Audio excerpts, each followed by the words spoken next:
novinarsko konferenco, katere osnovna tema je predstavitev tega vpliva TTIP-a na kratko na slovensko gospodarstvo. Jaz bi za začetek pošiljala magistra Hribarja, da pove nekaj besed o zadevi, potem pa doktorja Damjana, da predstavi to analizo, ki pa jo boste seveda našli tudi na spletni strani, tako da pač nismo nič printali, hranimo papir. Izvolite.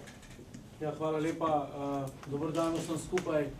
Jaz sem zelo vesel, da je tema, ki se nanaša na trgovinsko politiko tako naše države kot Evropske unije, v bistvu deležna takšne pozornosti in vaša prisotnost tukaj danes na tej novinarski konferenci je seveda najboljši dokaz za to. Dovolite mi uvodoma samo nekaj besed, zakaj smo se v bistvu kot naročniki, kot resorno ministrstvo odločili za to, da v bistvu naročimo analizo učinkov tega TTIP-a na slovensko gospodarstvo iz v bistvu preprostega razloga, kajti gre za dejstvo, da je slovensko gospodarstvo seveda ves čas zelo odprto, izvozno orientirano. Vemo, da je v bistvu delež izvoza v BDP-ju vztrajno narašča in ne znamo si predstavljati v bistvu tudi nadaljnega razvoja slovenskega gospodarstva brez učinkovitih pogojev, da se v bistvu lahko trgovina in investicije v Sloveniji in Evropski uniji in v državah partnericah tudi ustrezno zgodijo. V okviru priprave stališč torej smo dali narediti študijo, ki jo je izvedel Center poslovne odličnosti pri Ekonomsko-poslovni fakulteti v Ljubljani. Danes je z nami tudi dr. Jože P. Damjan kot, bi rekel, predstavnik ali pa vodja te skupine, ki je to študijo naredila. Naj povem samo še to, da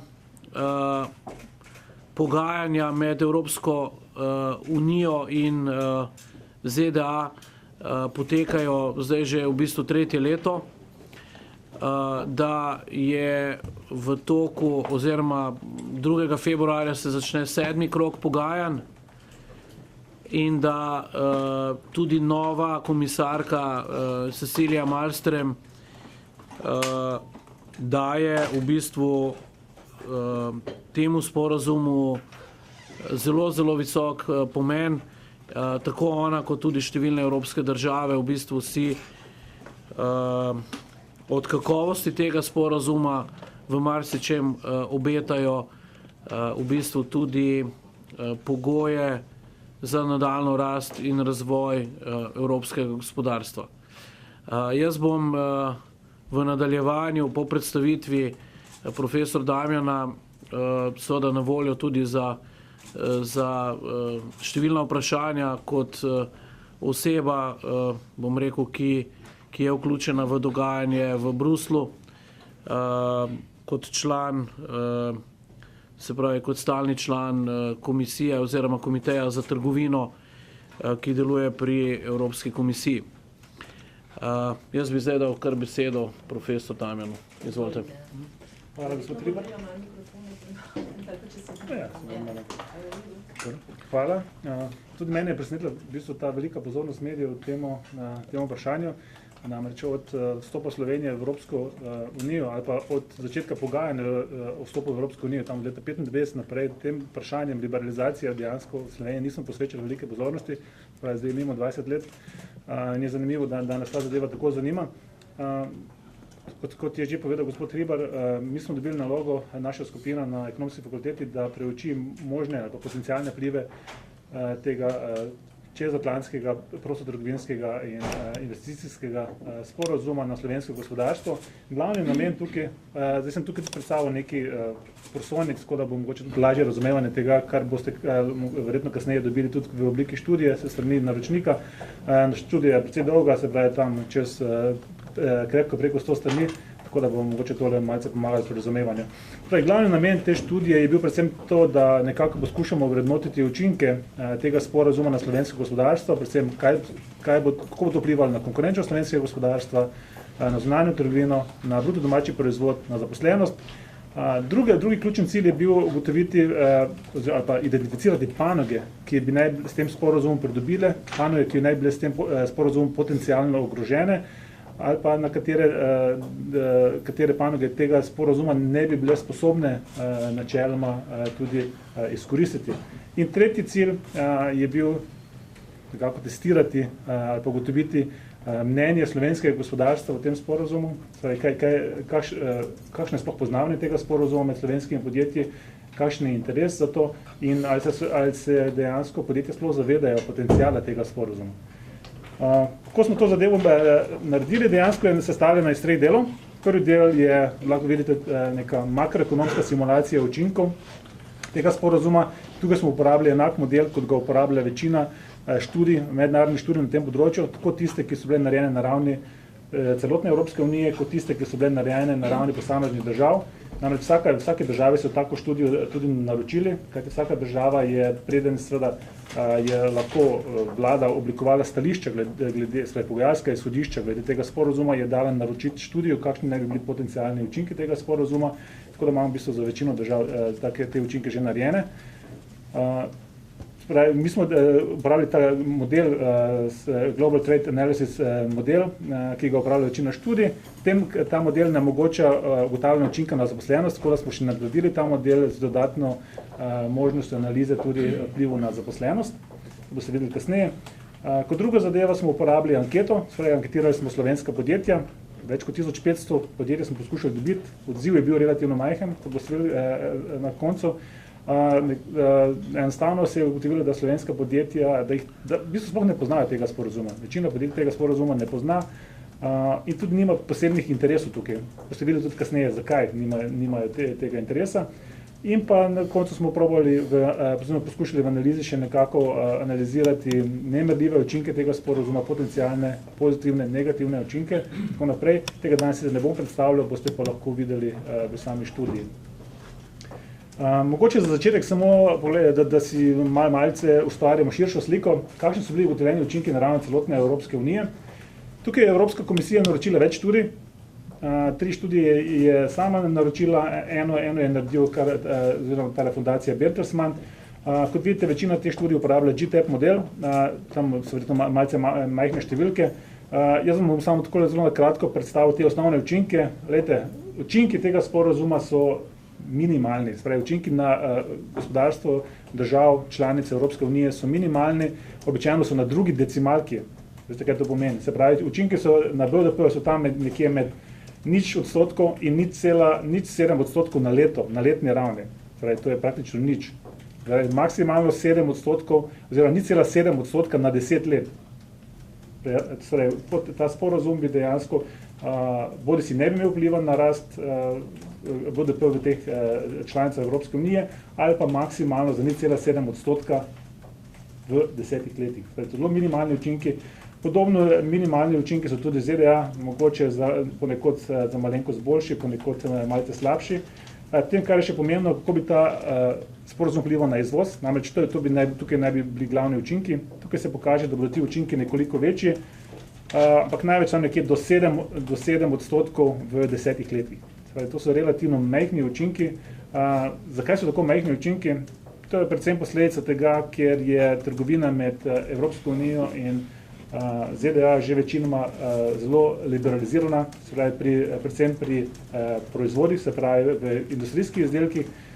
Seveda je pa še veliko ovir predvsem necarinske narave in to predvsem v storitvenih panogah in tukaj bi naj ta liberalizacija povzročila določene učinke. Ampak problem je v tem, da kopice teh ovir, ki so v mednarodni trgovini med državami, ki so ni mogoče ugotoviti, so nemerljive recimo različni standardi, različni tehnični standardi, fitosanitarni standardi, zdravstveni standardi in tako naprej. Te zadeve je seveda težko meriti, težko je te stvari tudi poenotiti na mednarodni ravni, da bi bili povsem enaki in zaradi tega seveda je tudi ta simulacija nekako, oziroma te simulacije so potekale na ravni različnih scenarijev, ker so poskušali avtorji teh študij za določen odstotek znižati te merljive, spet tiste učinke, ki jih je sploh, oziroma tiste ovire, ki jih je sploh mogoče znižati, ne? So jih recimo znižali za 1/4 ali pa za 50% in potem pogledali, kakšni bili potencialni učinki na gospodarstvo. Naprej. Seveda kasneje so ti učinki tudi pri posameznih članicah, če pogledate recimo za Avstrijo, Francijo, Švedsko, Veliko Britanijo, so ti učinki zelo majhni, spet so tam nekje med 0 in 0,02% na letni ravni, to je spet malenkost.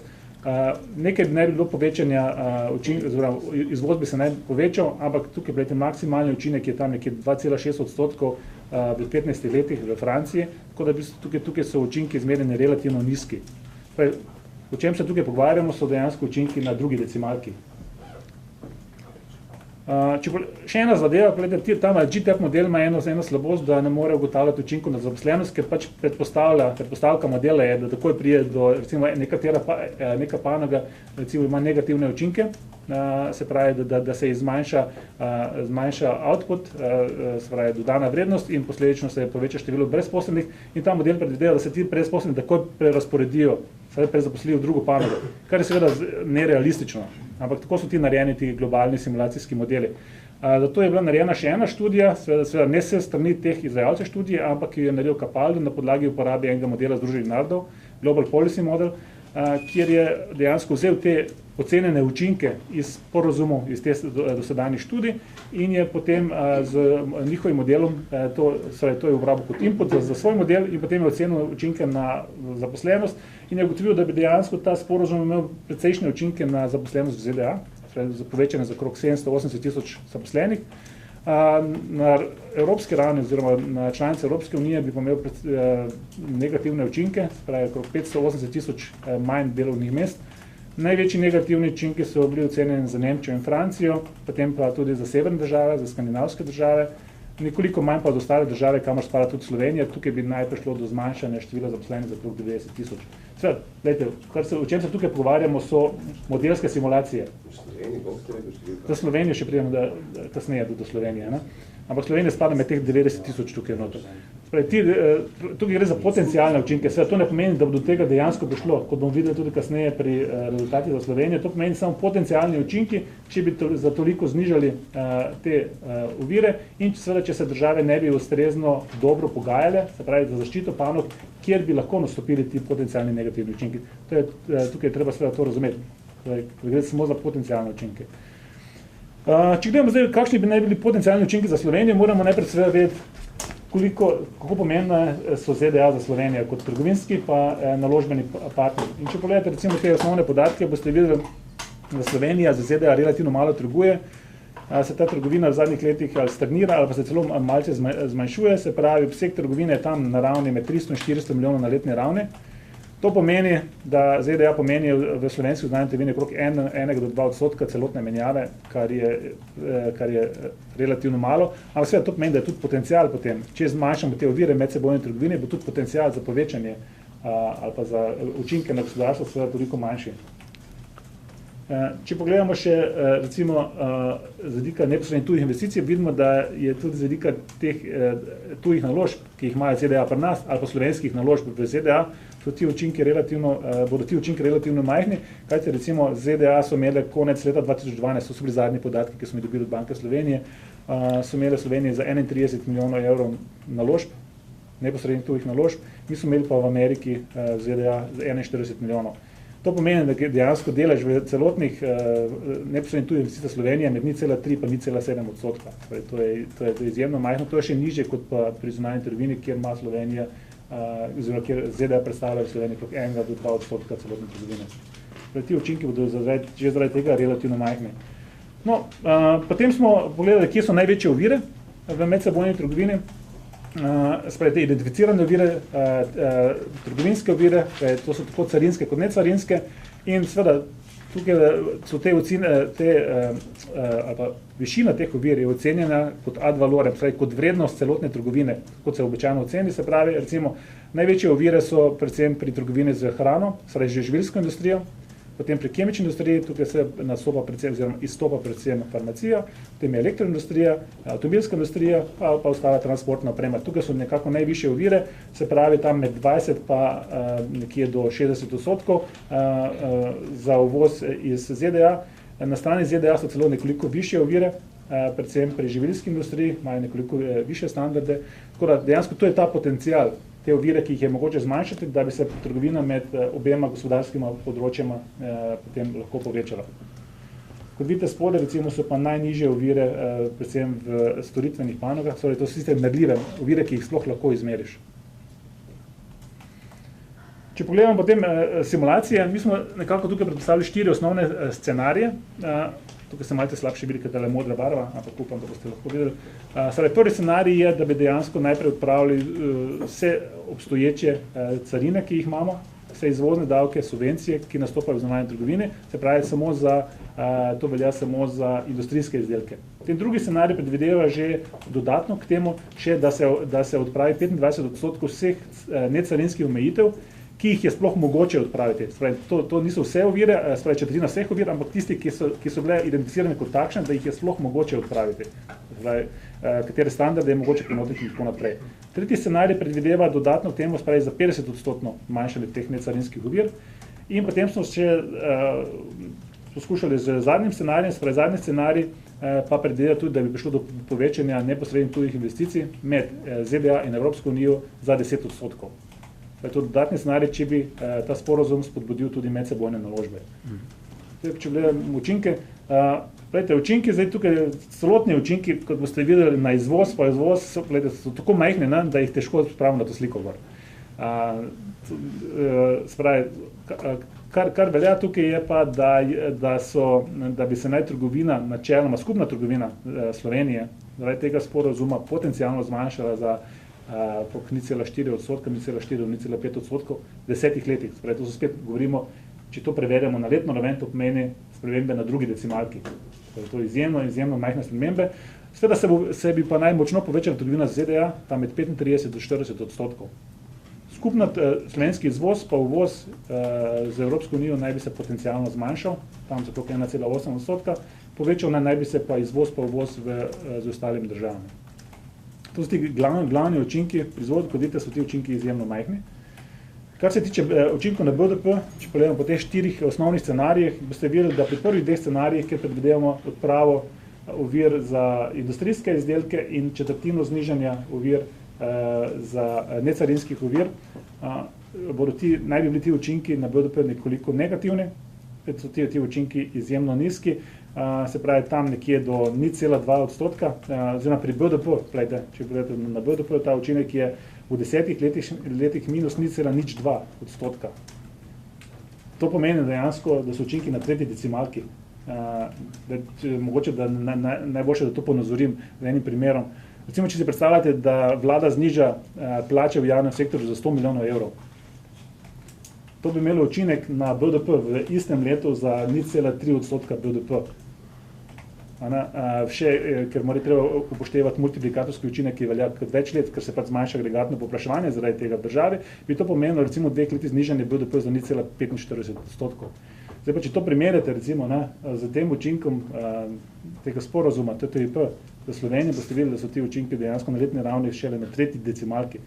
Tako da v bistvu so izjemno majhni, praktično zanemarljivi. Vsaka malce večja reformica v državi povzroči za 100-krat više učinke kot recimo ta sporazum. Tako da to nekako je treba nekako spraviti v ustrezno perspektivo. Če pogledamo po posameznih panogah, tu imamo zdaj različne scenarije, tukaj sem predstavil scenarij 3, oziroma še prej, poglejte, mogoče samo še tole, ne bom pozabil.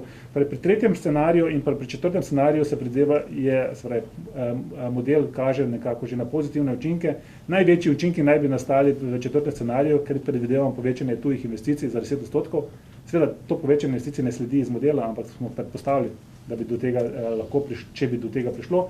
To bi pomenilo, da bi se v 10 letih slovenski BDP lahko povečal za 0,3 odstotka, torej na letni ravni 0,03 odstotka. To so majhni učinki, so pa pozitivni. Če gremo naprej po posameznih panogah, tukaj imam zdaj dve skupine dejansko panog. Panoge, kjer so največje ovire bile do zdaj, za njih se predvideva tudi, da bili učinki tudi potencialno najbolj negativni. Najbolj bile na udaru predvsem avtomobilska industrija in sama ostala transportna oprema, potem je kemična industrija, tukaj noter si je farmacija, potem pa seveda živilska industrija. Med tistimi panogami, ki bi najbolj pridobile, so pa predvsem lesna industrija, strojna industrija, potem ostala predelovalna industrija in pa predvsem storitvene panoge.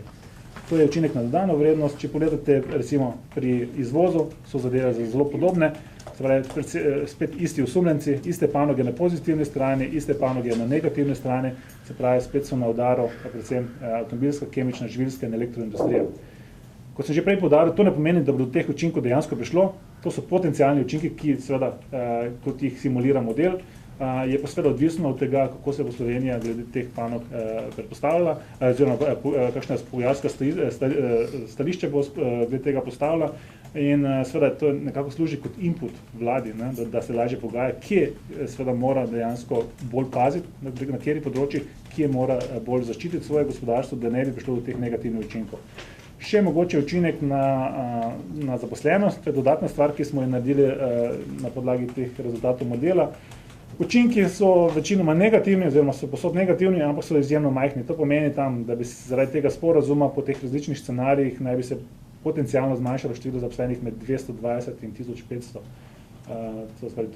To je izjemno majhno. Če tudi postavite v perspektivo, glede na 800 tisoč zaposlenih v državi, je to pomeni tam okrog zmanjšanje skupnega števila zaposlenih med 0,04 odstotka in 0,3 odstotka. To je v bistvu relativno majhen učinek. Če to primerjate recimo tudi z tem, kar je povzročila sedanja gospodarska kriza, zmanjšanje števila delovnih mest za 60 tisoč, je se pravi, ti učinki relativno majhni, so pa rahlo negativni.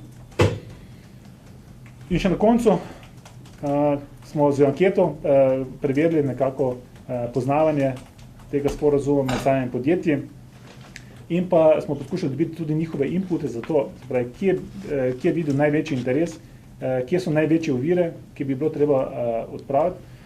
Namreč bili smo malce razočarani, ker smo ugotovili, da večina podjetij, dejansko več kot 80% podjetij, tudi tisti, ki dejansko z ZDA že poslujejo, dejansko tega sporazuma sploh ne pozna ali pa do njega nima stališča. In to je bilo najbolj presenetljivo. Anketirali smo tudi posamezna združenja, se pravi gospodarska interesna združenja, kjer smo nekako ugotovili podobno zadevo, se pravi, da nekega velikega interesa za ta sporazum ni, nekako nikogar to ne zanima, tisti, ki so slišali zanj, jih to ne zanima. Anketirali smo tudi nekatera večja podjetja v panogah, ki so najbolj na udaru, predvsem na področju farmacije, kjer smo dobili s tem globinskim intervjujem nekako še globlji pogled te zadeve in tam se je tudi postavilo, kje dejansko pričakujejo mogoče največje učinke. Mogoče samo tukaj, samo eno stvar iz te ankete in to je ta slika, ki kaže predvsem to, kje slovenska podjetja vidijo največje ovire pri trgovanju z ZDA. Boste videli tukaj, da največja ovira je predvsem lastna neambicioznost. Največji odstotek podjetij, pravi čez 40%, je povedal, da dejansko nima interesa poslovati z ZDA. Namreč ZDA so izjemno daleč, če so podjetja majhna, imajo seveda težave s tem, da pokrijejo te tako transportne stroške, kot vse administrativne stroške, ki so povezane z vzpostavitvijo trgovanja z neko državo. In tukaj seveda je potem izjemno težko pričakovati, da bo majhna pa srednja podjetja seveda se lotila takega velikega podviga, kajti za to potrebuješ en velik obseg poslovanja. Potem druge ovire, tukaj so predvsem veliki stroški vstopa, ena ovira je nepoznavanje trga ZDA, ali pa preostra konkurenca tam in tako naprej. To je glavno to, kar so podjetja izrazila kot največje težave tukaj. Večinoma se je pokazalo, nažalost, da podjetji ta sporazum ne zanima, se ne zavedajo teh učinkov, ampak tukaj moram poudariti na koncu eno zadevo. Namreč podobno je bilo pri vstopu v Evropsko unijo, ko smo se začeli pogajati tam leta 1994 in tako naprej. in smo konec leta 1996 imeli že podpisan sporazum o pridružitvi. Se je zgodilo to, da nekatera podjetja, predvsem v panogah, ki so bile kasneje najbolj prizadete, recimo živilska industrija, ko so imeli dejansko 10 let časa za prilagoditev, tega dejansko pridružitvenega sporazuma v Evropski uniji niso resno imale. Sploh se niso zavedali, kaj jih čaka. In zaradi tega je mogoče ta študija, pa sploh to, da se danes vi tukaj, pa da boste o tem poročali, pomenu, da se podjetja začnejo od tega zavedati, predvsem podjetja v panogah, kjer so možni potencialni negativni učinki, da se dejansko na to pripravijo. Na drugi strani seveda pa tudi podjetja v tistih panogah, kjer so identificirani pozitivni potencialni učinki, da dejansko bodo lahko te učinke tudi izkoristila. Dejansko se s tem sporazumom odpira velika možnost za slovenska podjetja pri prodoru na ameriški trg, kajti ovire bodo zdaj nižje. Je pa seveda vprašanje vsem na strani podjetij, kako ambiciozno so, da to znižanje ovir v medsebojnem poslovanju tudi izkoristijo. Namen te študije je bil predvsem identificirati, kje so potencialne težave, kje so potencialne koristi, da je pa seveda na nas, na našem gospodarstvu, da dejansko te koristi, seveda potencialne koristi tudi izkoristimo ali pa da se zavarujemo proti potencialnim negativnim učinkom. Hvala. Hvala lepa. Ja. Zdaj pa ste na vrsti vi z vprašanji. Sogovornika sta oba na razpolago za odgovore. Izvolite pa, če se Lahko prosim poveste, koliko pa so ugotovitve te analize pravzaprav še lahko pomoč na daljnih pogajanjih na evropski ravni oziroma ameriški evropski ravni v TTIP. Se pravi, koliko je možnosti, da se ugotovitve prelijajo v takšna in drugačna pogajalska stališča, ki bodo zastopana tudi na evropski ravni, bodo pa poskrbela za slovenske interese? Ja, mi bomo nedvomno analize učinkov oziroma to študijo bomo nedvomno seveda posredovali tudi v Bruselj, seznanili Evropsko komisijo. Tako kot je rekel profesor Damjan, v bistvu učinki na slovensko gospodarstvo niso bistveno drugačni od ostalih evropskih držav, sploh ne nam primerljivih. Naj povem, da je to stalna naša naloga iskati v bistvu tisti optimum in se za vsako najmanjšo podrobnost seveda ustrezno pogajati. Naj povem, da ta pogajanja tečejo neprekinjeno, se pravi, pogajalski proces je skozi v teku, ne, in zato v bistvu različni inputi v ponudbah pogajalskih strani takoj lahko pomenijo tudi drugačne učinke, ne. In mislim, da je zelo dobro, da imamo v sami študiji 4 scenarije, ki so, bom rekel, lahko zajeli, bom rekel, različne pogajalske pozicije. In če vam odgovorim direktno, absolutno so izsledki študije za nas zelo dragoceni, da bomo zelo jasno zastopali tudi v bodoče naša stališča. Naša stališča tukaj so, bom rekel, že kar nekaj časa zelo znana in če ste pozorno poslušali gospoda Damjana, je zelo poudaril, da sploh recimo, kar se tiče možnih negativnih učinkov, recimo na farmacevtsko industrijo, je to potrebno pogledati v luči, da bi do tega prišlo, če se ne bi mi ustrezno pogajali, ne. Naj povem, da ta strah je po našem mnenju odveč, ker naša stališča tukaj so absolutno takšna, da ne bomo pristali na nižanje standardov in na, bom rekel, sploh kar se tiče nivoja registracij zdravil, tukaj mislim predvsem, vemo, da smo pri generikih zelo dobri in mednarodno konkurenčni in da tukaj bomo na naših standardih zagotovo vztrajali. Bi pa rad povedal, da vidimo v vsakem trgovinskem sporazumu seveda tudi veliko priložnosti kot odprto gospodarstvo. Mislim, da moramo v to smer gledati in iskati takšne sporazume, ki omogočajo seveda nadaljnjo rast. Tam je to kolegica, potem pa... Tina Gojka še kaj sta. Kdaj bo vlada ta gradiva obravnavala, če jih še ni, pa tudi kako je v bistvu, a je že sklep glede CETE, pa ki je že izpogajanja, pa glede TISE, kakšno je stališče? Bom odgovoril. Predlagam, da se danes mogoče bolj na TTIP osredotočimo, ampak eno informacijo lahko dam. Vlada bo se seznanila z stanjem na teh področjih na jutrišnji seji. Naj povem, da gre v bistvu za gradivo, ki je seznanitvene narave. V procesih potrjevanja stališč je to dokaj običajna pot. Naj pa povem, da je pot do potrditve TTIP-a še zelo dolga. CETA je res izpogajana in kot vse kaže, se ne bo odpirala več. Tako da to je stanje na tem področju. Hvala, izvolite.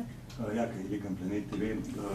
V študiju ugotavljate, da je ovira največja pravzaprav za izvoz v ZDA neambicioznost. Po drugi strani pa vemo, recimo, poznamo primer Pipistrela, ki ni mogel v ZDA izvažati v Sloveniji izdelanih letal, ampak jih je mogel izdelovati v Italiji.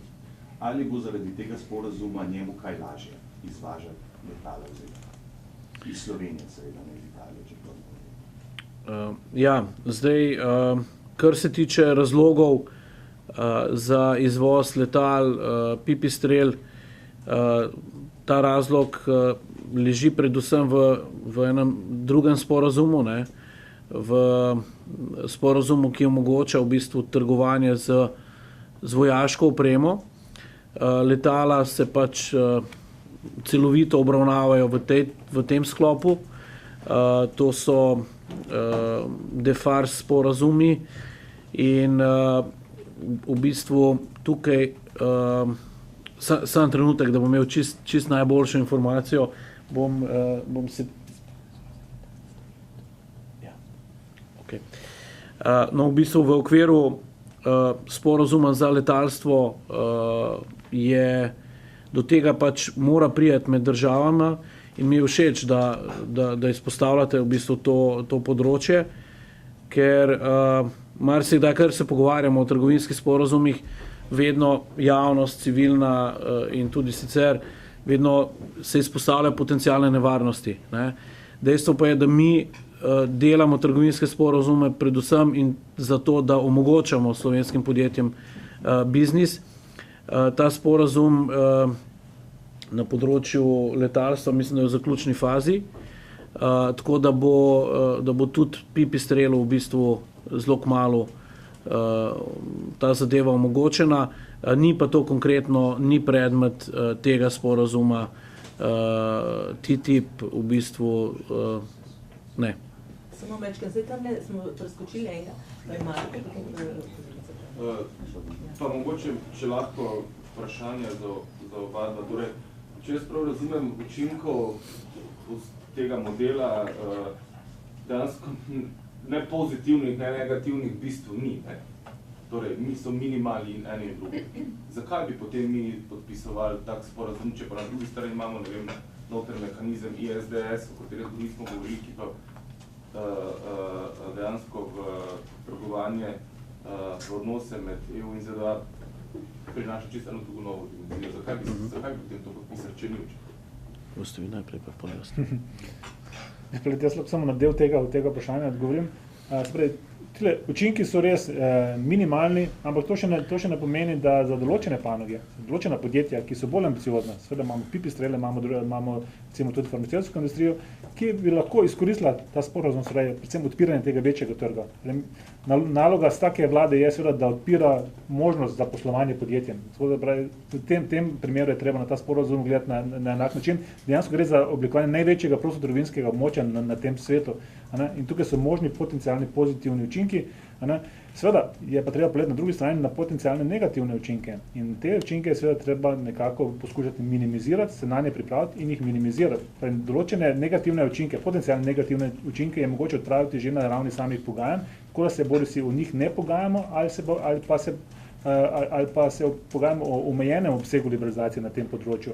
In ker se prej omenili področje predvsem zaščite investicij, je tukaj že eno tako vprašanje, kjer se je na ravni Evropske unije, kolikor sem obveščen, že izpostavilo stališče največjih držav, članic Evropske unije, da dejansko se o tem ne bodo pogajali na ta način, oziroma da ne bodo dovolile to vrstnega obravnavanja sporov, kot predvideva ISDS sporozum. Ja. V bistvu bom kar tukaj nadaljeval. Dejstvo je, da kot smo videli, bi se naj izvoz v ZDA povečal od 25 do 35%. To je tisti argument, zakaj v bistvu iti v katerkoli trgovinski sporozum.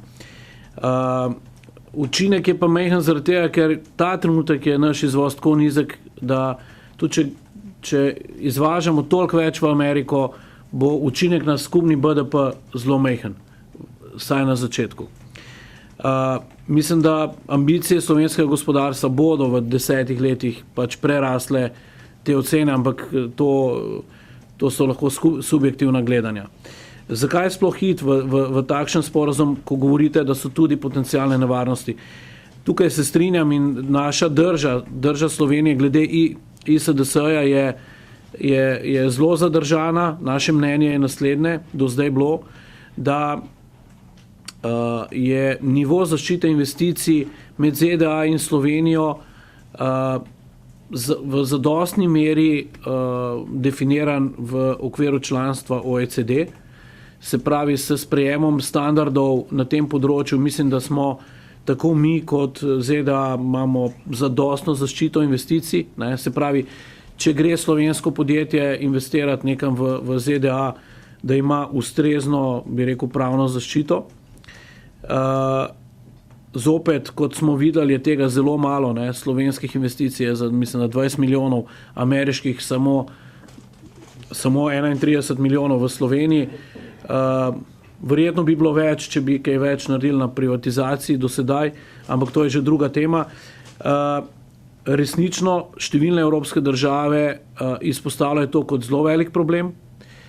Oba komisarja, prejšnji, De Gucht in Malmströmova, v bistvu temu posvečata ogromno pozornosti in jaz mislim, da je ISDS eno od ključnih prelomnih točk sporazuma. Se zavedamo tega in mislim, da bo potrebno tekst tega sporazuma korenito preoblikovati, če bi lahko, ali pa bom rekel, če bi želeli dobiti podporo širšega števila držav članic. In v tem primeru bomo tudi mi do vsakega novega teksta dajemo neko svoje stališče. Tako kot je zdaj, pa mislimo, da enostavno tak tekst verjetno ne bo šel skozi. Marko? Jaz imam dve vprašanji. Najprej to, kateri od teh scenarijev je po vašem mnenju najbolj verjeten za gospodarja? Če so že 4, oziroma kateremu smo najbližje v realnosti? Po mojem mnenju, seveda, bomo tam nekje med scenarijem, čakaj sam da dam na tole, med scenarijem 2 in 3, se pravi, da bomo odpravili vse medsebojne ovire za trgovino z industrijskimi izdelki in pa med 25 in 50% teh možnih ovir, oziroma možne odprave od ovir na področju necarinskih omejitev, predvsem pri vzpostavljanju enotnih standardov, predvsem v storitvah in tako naprej. Tukaj nekje vidim glavno zadevo. Kar se tiče pa seveda tega četrtega scenarija, to je možno povečanje neposrednih investicij.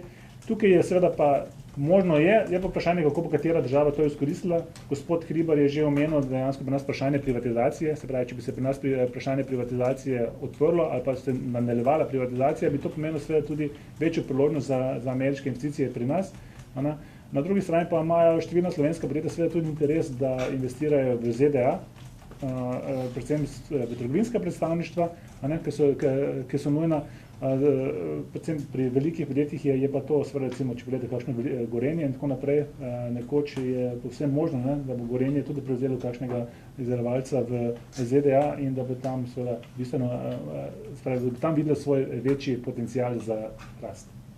brezposelnost pač, sploh če bi upoštevali večje tuje naložbe, ne bi pričakoval, da bi se brezposelnost pač. Mislim, kje vidite zmanjšanje brezposelnosti, dajmo tako reči? V okviru tega sporazuma. Ja, oziroma zmanjšanje zaposlenosti, kako boste govorili. Tukaj smo dejansko identificirali panoge, ne, tako, če boste kasneje pogledali študijo, ne, kjer je možno največji potencialni negativni učinek na povečanje ali pa na zmanjšanje števila delovnih mest. Na drugi strani imate pa panoge, kjer so možni pozitivni učinki, ne, in se pravi, tukaj lahko pride do povečanega zaposlovanja, prav zaradi večjega trga, ki bo slovenskim podjetjem omogočil ameriški trg, da bodo lahko hitreje povečevala število zaposlenih. Ampak gledajte, tukaj ti učinki v samem modelu so tako majhni, da dejansko so relativno nepomembni. Če vi zaprete, recimo, če gre za stečaj eno srednje veliko podjetje v Sloveniji, ne, se je dejansko to rang tega celotnega učinka, možnega negativnega učinka. Teda, dejansko je pa, kot veste, da prihodnost je povsem negotova, ne? Nihče ne more naprej vedeti, kaj se bo zgodilo, ne? In nihče ne more vedeti, kaj se bo zgodilo recimo z preoblikovanjem ali pa s spremembo preferenc podjetij. Se pravi, ko bo enkrat podjetje videlo, da imamo velik trg, ki je na voljo, bistveno večji, kot imamo znotraj Evropske unije, imamo v bistvu globalen trg, pa zahodnih držav, bodo dejansko lahko povečale svojo ambicioznost in začeli tega več izvažati. Tudi ko smo tudi jaz sem tam leta 95-94 delal analize učinkov vključitve Slovenije v Evropsko unijo z enim malce drugačnim modelom, podobnim, tudi takrat so se učinki kazali za nekatere panoge pozitivne, za nekatere panoge negativni, relativno majhni. Ampak če pogledate zdaj, danes iz perspektive 20 let, ali 10 let po vstopu v Evropsko unijo, vidite, da dejansko so bili ti učinki na slovensko gospodarstvo izjemno veliki. Določene stvari enostavno ne moreš naprej predvideti, zato ker dejansko model izhaja z neke statične sedanje slike, potem pa recimo, če se zadeve korenito spremenijo v poslovnem okolju, se pa podjetja hitro prilagodijo in če nenadoma imajo velik odprt trg, kot je bila recimo cele države Evropske unije ali pa zdaj ZDA, bodo dejansko verjetno povečale svoje apetite po trgovanju z tem večjim trgom. Andreja Lončar iz časnika Finance. Najprej vprašanje za gospoda Hribarja, me zanima, kako taka študija stane. Potem imam pa vprašanje, pravite, da, če sem prav razumela, da bo študija imela pozitiven učinek na lesno industrijo, na drugem, negativen na avtomobilsko. In me zanima, če lahko konkretno poveste, kaj, ali to pomeni, da je recimo avtomobilska trenutno tako zaščitena, da bo potem pač padla kako. Pa zanima me še, če recimo študija upoštevala tudi te posredne učinke, recimo tudi na trgih EU se bo veliko spremenilo s tem sporazumom, a upošteva tudi to, kako bo to vplivalo na slovenski izvoz, na slovensko gospodarstvo. Jaz bom čisto kratek.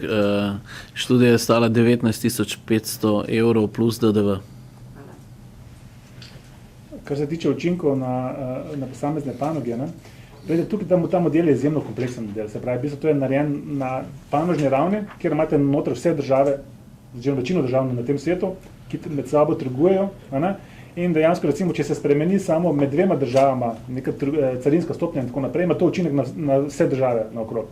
To se model se na novo kalibrira in tako naprej. In tukaj imate seveda neposredne učinke noter, se pravi, recimo, kako bi recimo zmanjšanje recimo carin ali pa zmanjšanje predvsem necarinskih ovir recimo na področju avtomobilske industrije, kako bi vplivalo na slovensko avtomobilsko industrijo, ampak tudi posredne učinke, namreč, ko bo šlo do te liberalizacije med vsemi članice Evropske unije in ZDA, bo to imelo seveda posledice tudi na vse ostale države. In če so nekje ovire malce večje, kot so bile v Sloveniji, bo tam večji pozitivni učinek in lahko pride tudi do preusmerjene trgovine in tako naprej. Tako da tukaj noter imate cel kup enih učinkov, ki se v ozadju dogajajo. In seveda največ, recimo, če boste brali študijo, boste videli, da je prav na področju avtomobilske industrije pa ostale transportne opreme je največ teh učinkov preusmerjanja. Se pravi, potencialno lahko pride do tega, da bodo nekateri drugi trgi bolj izkoristili to znižanje carin kot slovenska industrija in seveda to je vse odvisno od tega, kakšen je sedanji obseg ovir in pa kakšen je sedanji obseg trgovanja z ZDA. Tako da v bistvu na koncu je vse odvisno od sedanje strukture in seveda od tega, kako se bo to spremenilo. Tu gremo dejansko za simultano, gre za ugotavljanje simultanih učinkov med vsemi državami. Tam imamo še dva kolegica, pa še kolega, pa potem pa dodati. Pa tukaj še dve dodati. Mislim, da ste gospod Damjan odgovoril na vprašanje, ki smo bili ampak vsem. Vemo, kakšen učinek ima torej na nemško gospodarstvo in da se lahko pač z Nemčijo negativen učinek akumulira pač na slovenskem temu. Dejansko smo pričakovali tukaj, da predvsem na Nemčijo bo imela ta sporazum, predvsem na avtomobilsko industrijo, Nemško imel velik učinek, zato ker pač je nemška avtomobilska industrija močno prisotna na ameriškem trgu, tako preko izvoza kot preko neposrednih investicij, kot veste, imajo tam in Mercedes in BMW in Volkswagen imajo svojo proizvodnjo. In zdaj znižanje seveda teh ovir bo seveda povečalo to trgovino in še investicije za ZDA. In seveda, ker slovenska industrija, naša večina avtomobilske industrije temelji na dobavah nemške avtomobilske industrije, lahko to za seboj potegne tudi slovenske dobavitelje nemške avtomobilske industrije. Ampak gledajte, model seveda ne more zdaj tukaj identificirati, s kom ima Volkswagen in pa BMW že ustrezno, recimo, da ima povezavo z slovenskim Cimosom, s Hydrio, Saturnusom in tako naprej. Seveda tega model ne more identificirati, model samo gleda, da se bo za vse države se bodo zdaj ovire zmanjšale in lahko kdo drug namesto Slovenije to izkoristi, namesto slovenski dobavitelj to izkoristi.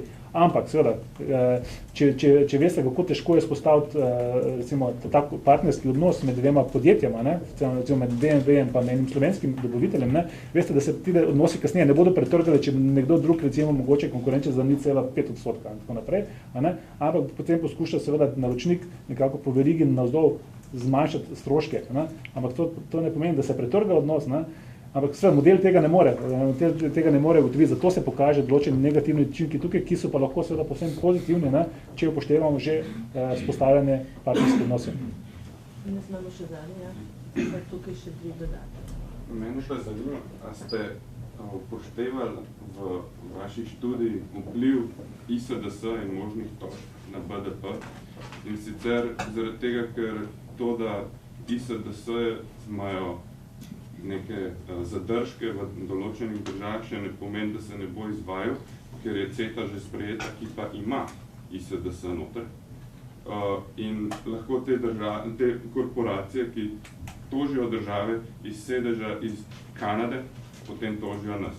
Tako da tukaj nima nobene veze, a bi TTIP imel ISDS ali ne, ker je v CETI to že noter.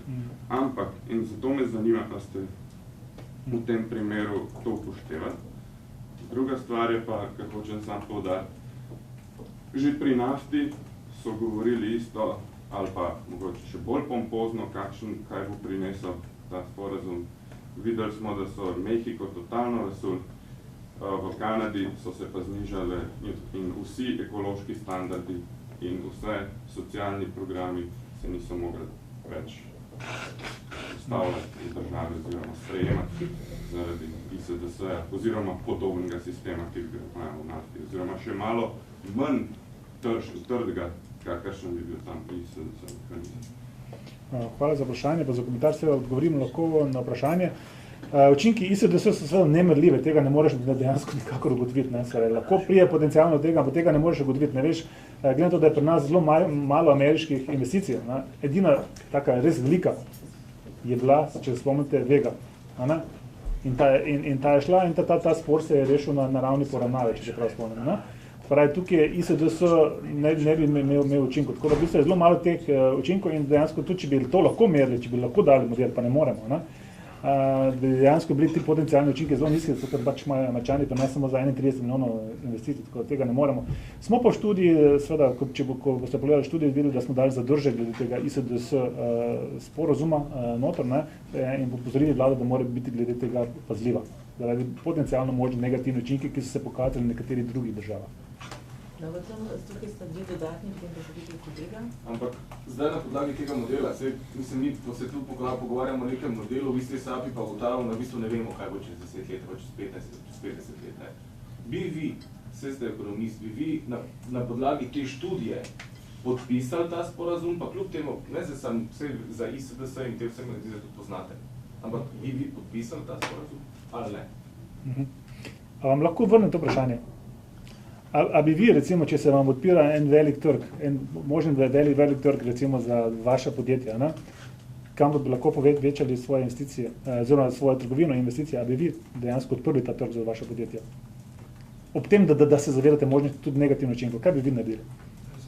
Ja, poglejte, ampak... No, ne sem gledal, retorično. No, ne, ni retorično vprašanje, ne, ker mi imamo tam pozitivne učinke 0,02%, na primer, ne, ali pa, ne, po drugi strani pa, ne vem, tam pri možni, ne, povečano nezaposlenosti od 220, če smo do 1500, ne.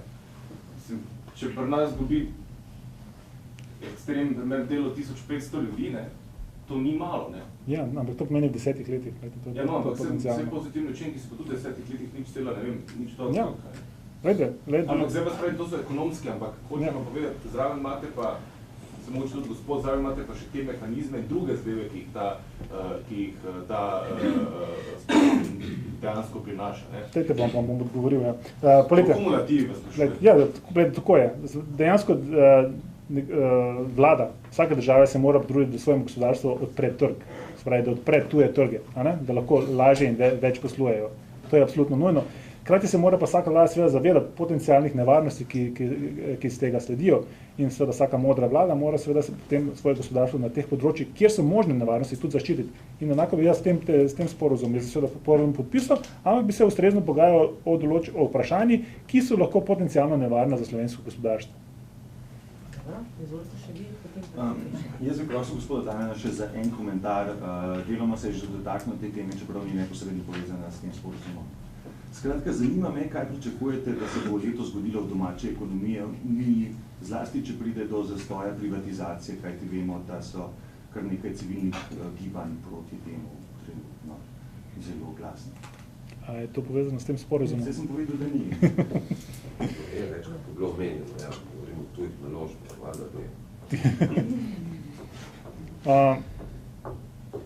Poglejte, ta zadeva je izjemno kompleksna, se pravi, vprašanje gospodarske rasti v Sloveniji v zadnjem letu, v letu 2004, kot veste sami, je kompleksno vprašanje. Do gospodarske rasti ni prišlo zaradi ne vem česar koli, ampak ga je polovično pognal izvoz v evropsko območje, polovico pa naši župani, ki so več gradili. To je izjemno kompleksno vprašanje. In ta trend naj bi se v letošnjem letu nadaljeval, če bomo uspešno dozirali investicije, če bo seveda vlada tako modra, da bo podprla določene projekte, s katerimi bi seveda te investicije podprli in s tem dejansko državali neko rast BDP-ja, ker vemo, da nas na evropskem območju čaka stagnacija. Kot pa takšni so obeti. Kar se tiče privatizacije, je pa seveda veliko vprašanje, kaj privatizirati, po kateri dinamiki privatizirati. Mi imamo tam spisek 15 podjetij, za katere se je vlada obvezala, da jih bo privatizirala in to vlada počne. Imelo bi negativne učinke na Slovenijo pa na slovensko kredibilnost, če bi vlada seveda od tega odstopila, po mojem mnenju. Seveda glede določenih drugih podjetij je pa seveda vprašanje. To je seveda tisti, ki prodajalec mora vedno vedeti, kaj je smiselno prodati in po kateri ceni prodati. Določene stvari recimo nima smisla prodati v primeru, če je cena izjemno nizka, po drugi strani pa lahko iz tega podjetja, ki ga prodajaš, črpaš velik denarni tok, seveda dividende.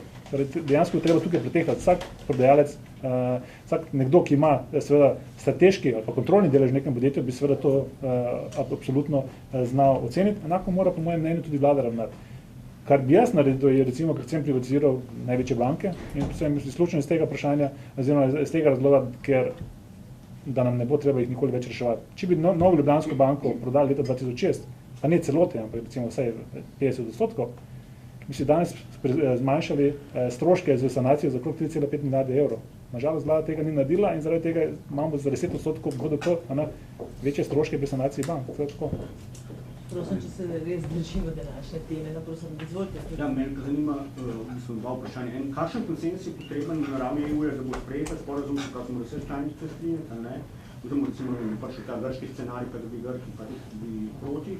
Druga stvar me pa zanima, recimo ekologi, glede nasprotuje temu primeru dostakrat na račun hrane, ravno ker so pač ameriške tehnologije bile nižje, ne vem, kemična obdelava hrane, potem je bi lahko prišel do udora teh gensko spremenjenih organizmov, in da ste omenili, da v bistvu so tukaj višji standardi pri hrani.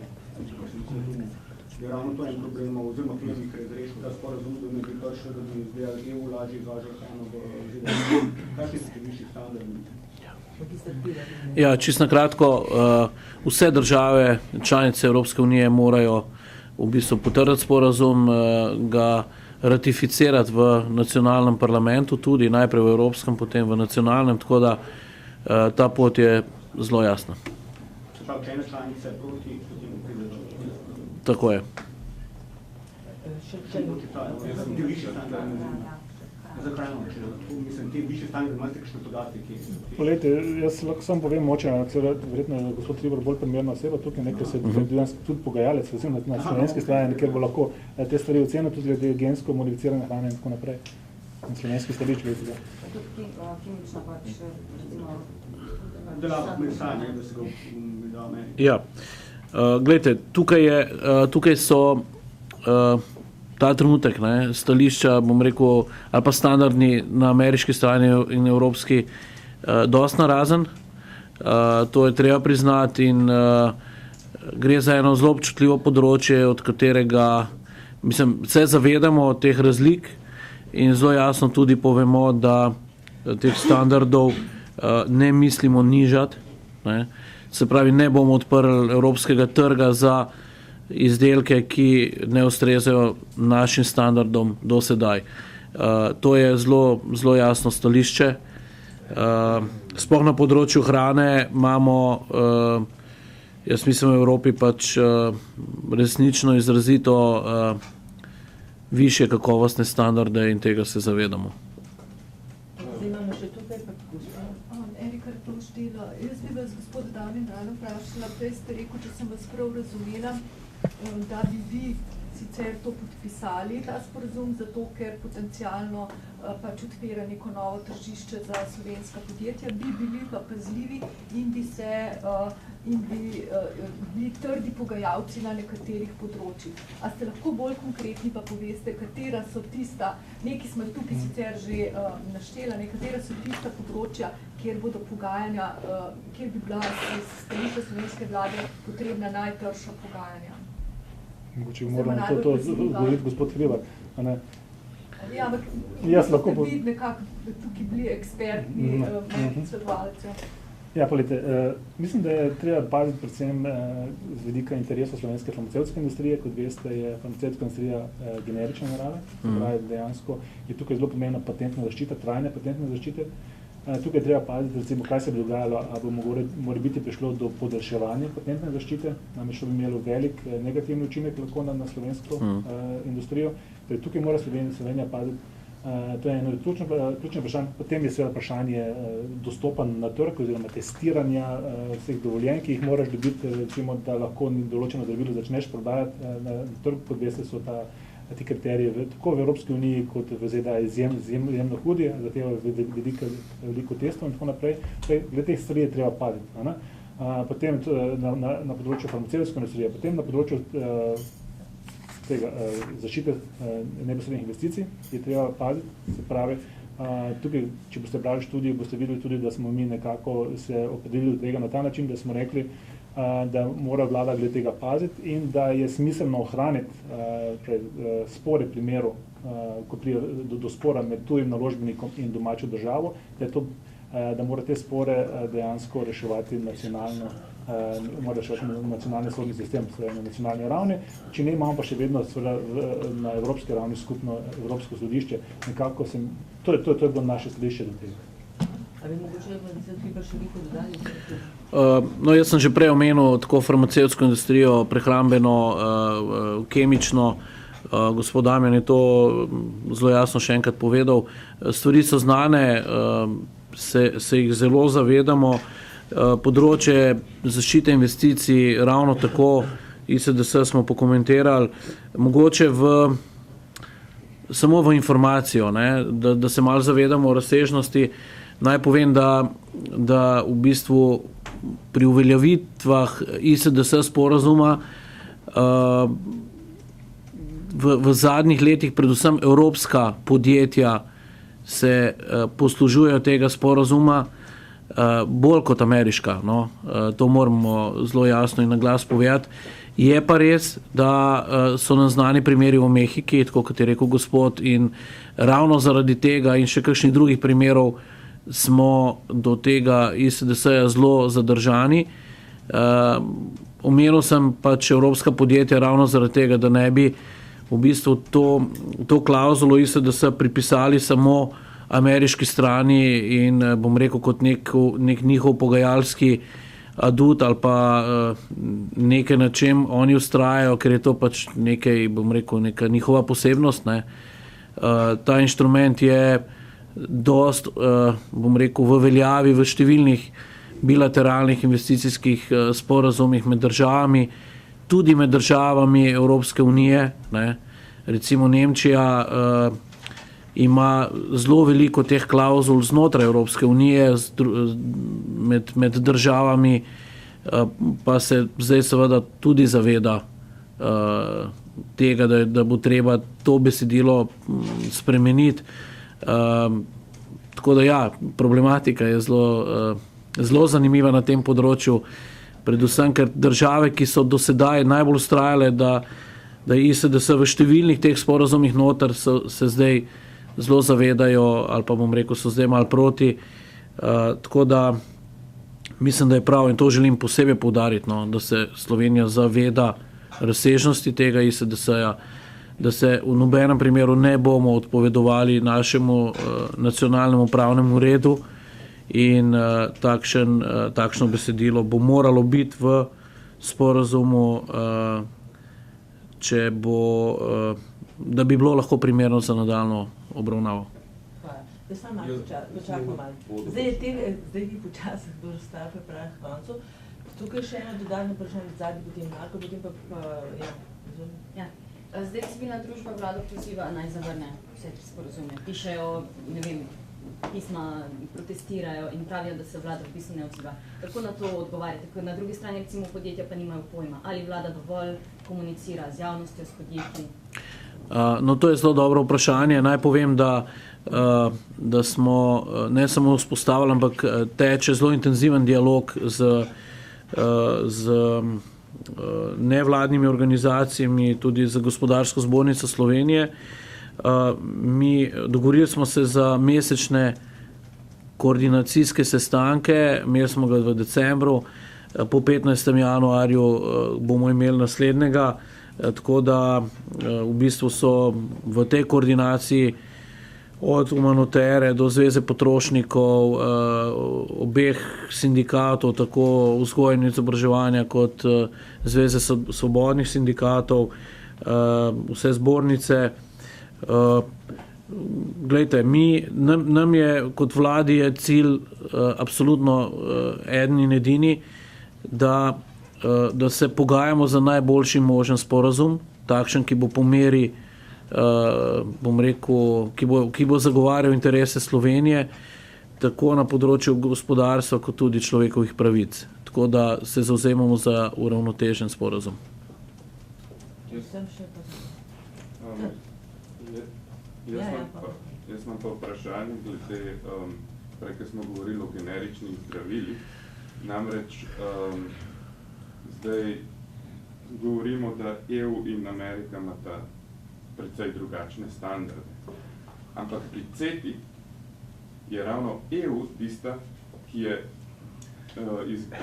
izsilila v bistvu Kanado k podpisu ravno temu, da bi se patenti podaljševali, da ne proti generičnim zdravilom. Skratka, kako ne bi potem Slovenija konkurirala očitno EU politiki podaljševanju patentov in tako?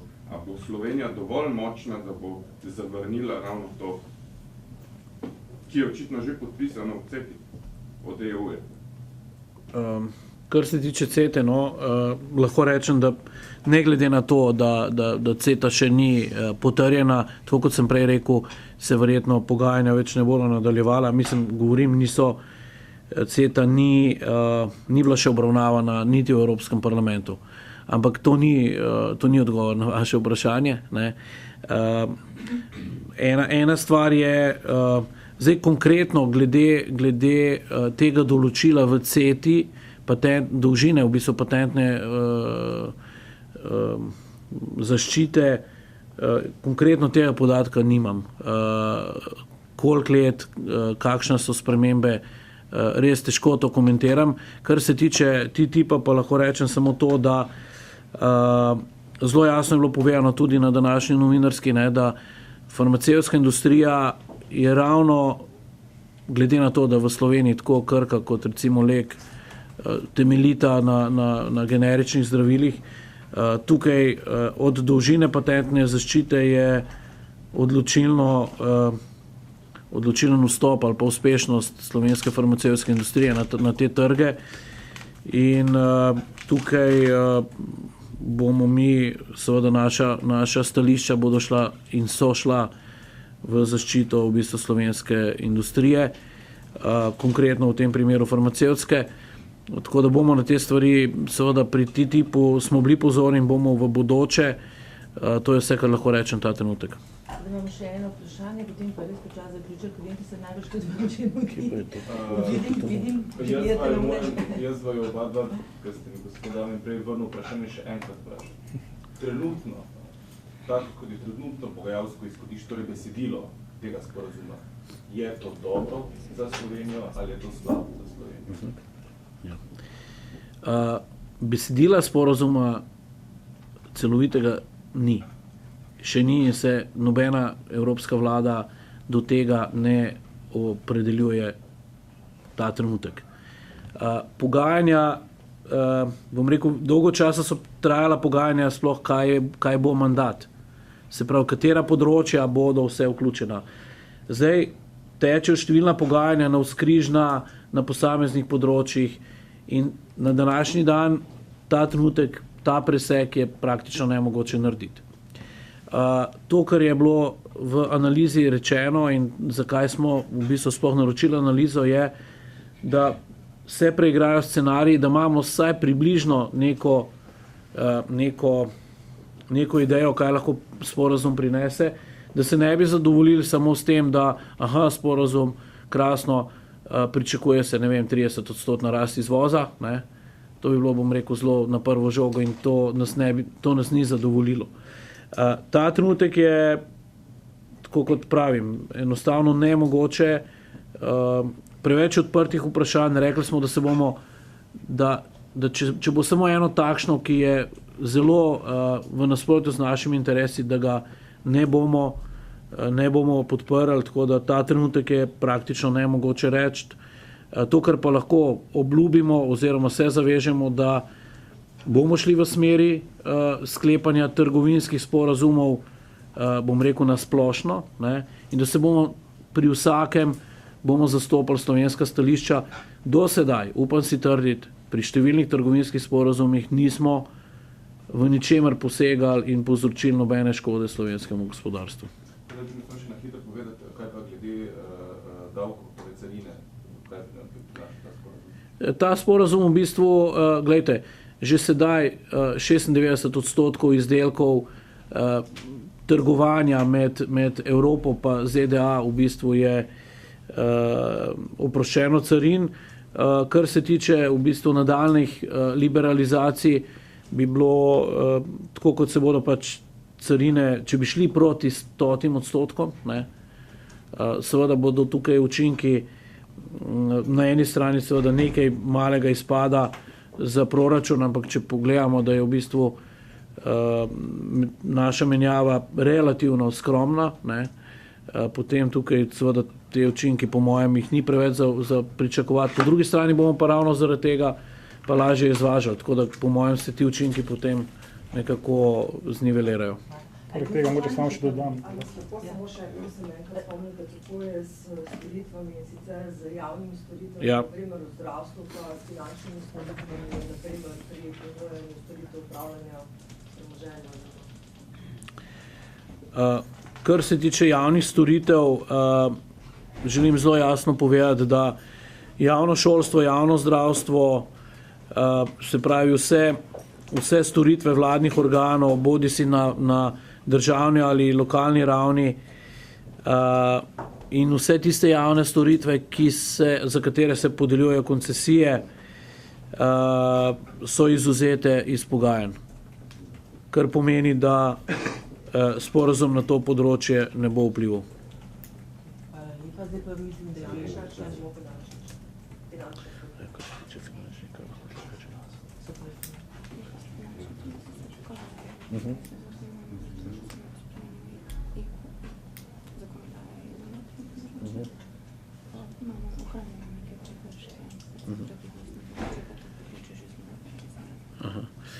Ja, finančne storitve so tudi že zelo liberalizirane. Pogajanja tukaj tečejo, nimamo kakšnih posebnih zadev. Bom rekel, to področje ni tako zelo izpostavljeno bilo do zdaj. Uveljavljamo določene pridržke, teksti so široki, ta trenutek težko potegnemo kakšne zaključke. No. Hvala lepa. Saj sigurno to ni skladno, da se pogajanja bo še potekala. Informacij bo še veliko, vami, z drugimi javnostmi. Tako da se vam zahvaljujem za zanimanje in lepo zdravi prihodnost. Pa srečno novo leto.